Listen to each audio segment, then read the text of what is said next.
70 years after doctors said her baby died, this old woman received a life-changing phone call.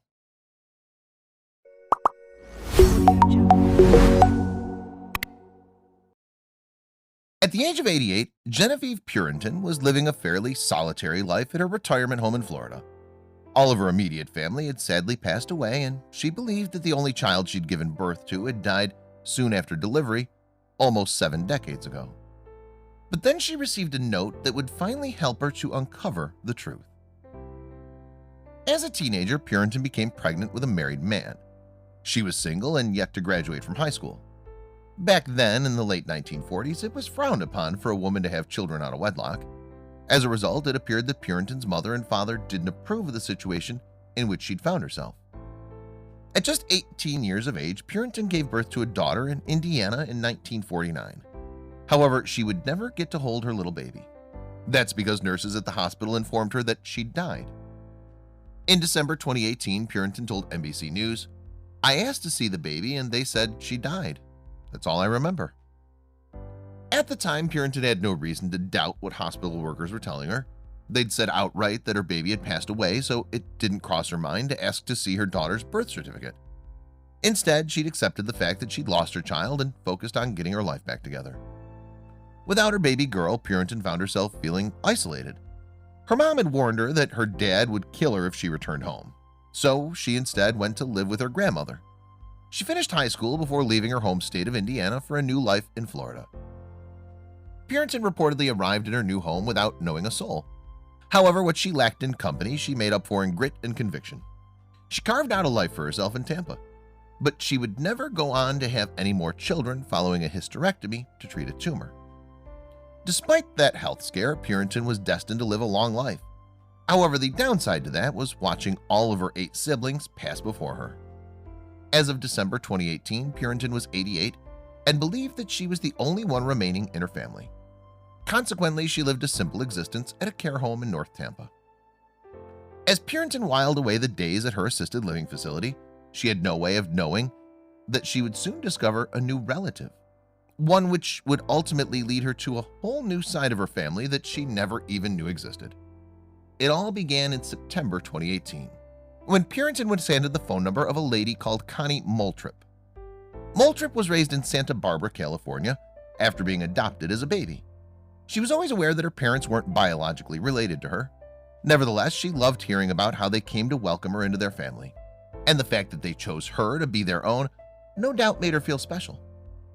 Moultrip revealed how her parents would talk openly about her adoption. In 2018, she told Inside Edition, "My favorite bedtime story was how my parents walked up and down the halls of the hospital looking at all the babies until they found me, and then they stopped.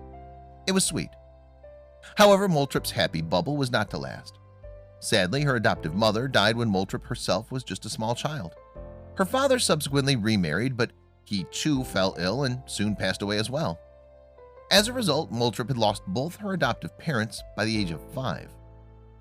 In 2018, Moultrip's own daughter, Bonnie Chase, revealed to CNN, her adoptive mother died of cancer, and shortly after, her adoptive father was diagnosed with a heart condition.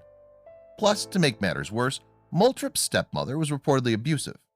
As such, hers was not the happiest of childhoods.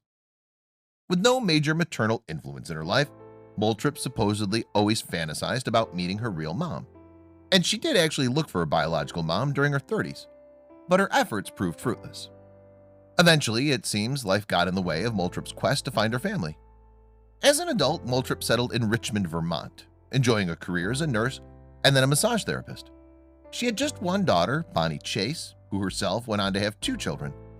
As a result, by the time she was in her late 60s, Moultrip only had 3 blood relatives that she was aware of. But all that was set to change in 2017, when Chase bought Moultrip a DNA testing set as a Christmas present. After all, she thought her mom might like to learn more about her genes. However, Chase had been interested to learn more about her own heritage, so she also got a kit for herself. Chase could relate to Moultrip. Like her mom, there was a whole side to Chase's family that she didn't know. In 2018, Chase explained to Yahoo, "I never met my own biological father, and growing up, it was just me and my mom. I remember mom trying to find her birth mother, and it was hard to see her go through that. But while Chase and Moultrip Both longed to find out more about their family backgrounds. Neither of them took the DNA kits seriously. Chase would later tell NBC News, "It was just a cool Christmas present." In fact, Moultrie felt so lax towards her test that it took her some time to even send it off for analysis. But if Moultrie had known how the test would change her life, she might have completed it sooner. She explained to CNN, "It took me a while to use it, but when I finally got the results, I went from having only 3 known relatives, a daughter and 2 grandchildren, to 1,600 relatives. I was floored." Among the relatives that the DNA kit had linked Moultrie to was a long-lost cousin, who introduced her to her biological family for the first time. The pair struck up a conversation and Moultrie quizzed her newfound relative on her family tree. That's when things took an unexpected turn. Moultrie knew the name of her biological mother, and so she divulged this information to her relative online.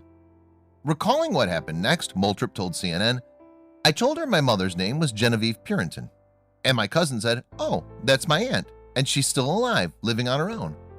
I couldn't believe it." In a shocking twist, it turned out that Moultrie was the baby that Purinton believed she'd lost in 1949. It seems that her nurses had lied to her.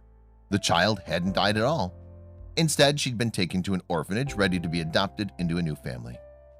Later, Moultrie reflected on why she may have been taken from her mother in such a callous way. She told CNN, "Because she was an unwed mother, she was told that I had died. She continued her life not knowing I was still alive. And sadly, Purinton was not alone in this kind of experience." Ann Fessler is the author of the 2006 book, The Girls Who Went Away. In it, she explored the pressure that pregnant single women felt to give up their babies during the period between the close of World War II and the time in which abortion became legal in 1973. She interviewed over 100 women who'd begrudgingly surrendered their children to protect themselves from the shame of being a single mother. During the 1940s and 1950s, illegitimacy was usually considered the woman's fault, a symptom of her psychological shortcomings. As a result, it was often the view that it was best for them to be separated from their babies. Often, unmarried mothers had little option but to hand their offspring over, receiving no support from society to help them raise their children themselves. Forced adoptions were disturbingly commonplace in the era in which Purinton gave birth to Moultrie. And the fact that she was told her child had actually died is a particularly grim assessment of social attitudes at the time. As Purinton herself put to the Daily Mail in 2018, things were different back then. As for Moultrie, it seemed that now, at age 69, she was finally going to meet her biological mom. This was to be a reunion she'd been dreaming of since she was just a child. As Moultrie's own daughter, Chase, told NBC News, she would fantasize about her mother rescuing her since she was 5 years old. It's truly her lifelong dream. After receiving Purinton's contact details from her cousin online, Moultrie reached out to her biological mother.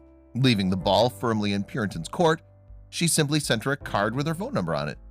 That way, Purinton could get in touch with her long-lost daughter if and when she felt ready. The moment that Moultrie had waited for most of her life came on September 8, 2018. It was then that she answered the phone to find Purinton on the other end. Finally, she could hear her biological mother's voice for the first time in her living memory. And it seems that Moultrie believed fate played a part on that special day. In her interview with CNN, Moultrie revealed, "I was at church that day and I never want to leave early, but that day I did. Literally 20 minutes after getting home, my mother calls." The conversation had been almost 70 years in the making, and so the pair had a lot to catch up on. Recalling that first phone chat, Moultrie told NBC News how Purinton had told her, "I think I'm your mother." Then, recalling the atmosphere of the call, Moultrie added, "You could have heard a pin drop. She wanted to remember if I knew my original name, Margaret Ann Mitch. As it happened, she did." The initial conversation was to be the start of a meaningful relationship between Moultrie and Purinton. Indeed, they subsequently began calling regularly, and it was during these catch-ups that the two women realized just how much they had in common. As a result, Moultrie was in no doubt that she'd finally found her mother. Jokingly, Moultrie said of Purinton, "She couldn't deny me if she wanted to. We look exactly alike. We have the same facial features, bad knees, and we've both had heart attacks and strokes," she added. "My mom has always wanted to be a nurse, but she couldn't afford school, so she became a cook. I was a nurse for 34 years, and my passion is cooking." Moultrie finally got the chance to meet her mother at Purinton's retirement village in Florida in December 2018.